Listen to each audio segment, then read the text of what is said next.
সালাম জানাই। ও আমার দাদা দিদি ভাই বোন ও আমার সহপাঠীদের আজ স্বাধীনতা দিবস উপলক্ষে সকলকে শুভেচ্ছা জানাই। আমি Sumana Khatun unique bride academy নবম শ্রেণীর একটি ছাত্রী। স্বাধীনতা দিবসের জন্য একটি বক্তৃতা পরিবেশন করব।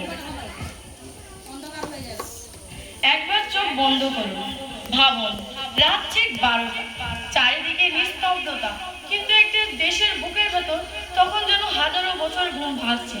একটা ঘড়ির কাঁটা এগিয়ে যাচ্ছে, আর তার সঙ্গে পিছিয়ে যাচ্ছে কোনো একটি সাম্রাজ্যের কালো পতাকা।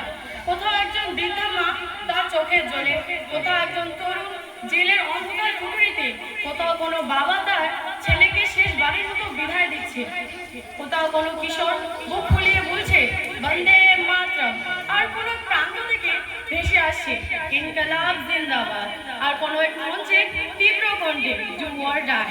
কোথাও হাওয়ায় ভাসছে सरफिरोशी की तमन्ना अब हमारे दिल में है, सरफिरोशी की तमन्ना अब हमारे दिल में है, देखना है जोर कितना बात हो किस दिल में है। তারপর 14 আগস্ট রাত পেরিয়ে 15 আগস্ট 1947 সাল ভারত পেল তার কাঙ্ক্ষিত স্বাধীনতা।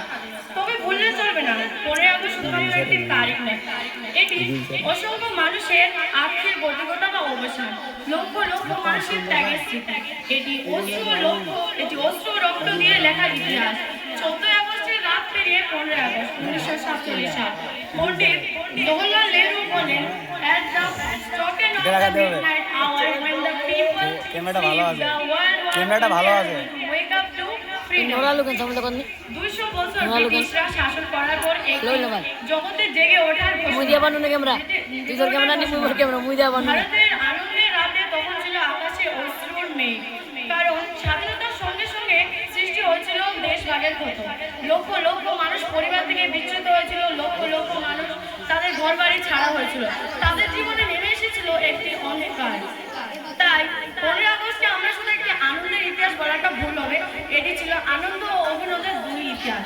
1757 সালে পলাশীর যুদ্ধের পর নবাব সিরাজের পতনের পর 1758 সালে শুরু হয় বিদ্রোহ, অসহযোগ আন্দোলন, স্বদেশী আন্দোলন, ভারত ছাড়ো আইন আন্দোলন, তার সঙ্গে বিপ্লবীদের আত্মত্যাগ, আজাদির ফৌজদের সংগ্রাম, সকল শ্রমিক, যুবক ও অসংখ্য মানুষের অংশগ্রহণ, সব মিলিয়ে তৈরি হয়েছে একটি স্বাধীনতা। সেটি ছিল বিশাল স্রোত। এই ইতিহাসে শুধু বড় বড় পণ্ডিতদের নাম নেই, এই ইতিহাসে সবচেয়ে সৌন্দর্য এখানে। এই ইতিহাসে অসংখ্য মানুষের নাম আছে যারা হয়তো ইতিহাসে পারা জায়গা করে নিতে পারেনি। তাই 15 আগস্ট আমাদেরকে প্রশ্ন করে যে 79 বছর ধরে আমরা স্বাধীনতা কিভাবে ব্যবহার করেছি, আমরা কি নারীদেরকে সম্মান করেছি, আমরা কি আমাদের সরকার সততার মধ্যে করেছি। তাই স্বাধীনতা শুধুমাত্র একটি অধিকার নয়, এটি হলো একটি দায়িত্ব। যখন একজন শিক্ষক এক দরিদ্র ছাত্রকে পড়ান সেটাও দেশপ্রেম, যখন একজন কৃষক জমিতে ফসল ফলান সেটাও দেশপ্রেম, যখন একজন অসহায় মানুষের পাশে একজন চিকিৎসক দাঁড়ান সেটাও দেশপ্রেম, কোথাও যদি কোনো সৈন্য দেশের সীমান্তে দাঁড়ায় সেটাও দেশপ্রেম। তাই ভাবুন মহাত্মা গান্ধীর কথা, জওহরলাল নেহরুর কথা, তারা কি জানতেন ভারতের ভবিষ্যৎ কিভাবে? তারা শুধু একটা স্বপ্নই দেখেছিলেন যে তারা স্বাধীন ভারত গড়ে তুলবে, আর আজ সে ভারত আমাদের হাতে। তাই আমরা শুধু তাদের 15 আগস্টে স্মরণ করব না, তাদের স্বপ্নের জবাব দিয়ে দেব। ধন্যবাদ।